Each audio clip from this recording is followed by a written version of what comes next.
আসসালামু আলাইকুম এভরিওয়ান, আপনাদের জন্য নিয়ে আসলাম ছোট্ট একটি ব্লগ। ঢাকা যাচ্ছি, ঢাকা যাওয়ার পথে যদি মাওয়া ইলিশ না খাওয়া হয় তাহলে কি ঢাকাটা যাওয়াটা পরিপূর্ণ হয়? তাই চলে আসলাম মাওয়া ঘাটে। সুন্দর একটি ইলিশ নিলাম।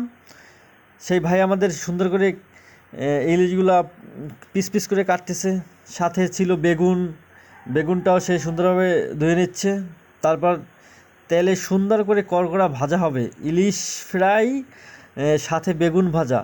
আর ডাল তো আছেই, খুব চচ্চড়ি, খুব সুন্দর একটি চচ্চড়ি ডাল। ইলিশ মাছ ফ্রাই করা হচ্ছে।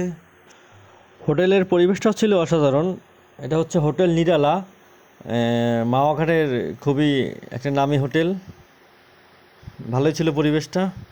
এখনই চলে আসলো আমাদের সেই খাবার, ইলিশ ফ্রাই, বেগুন ভাজা, সাথে চচ্চড়ি ডাল।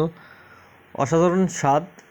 আমরা সবাই সুন্দরভাবে পরিবেশন করে সুন্দরভাবে খাওয়া দাওয়া শেষ করলাম। ভালোই লাগলো।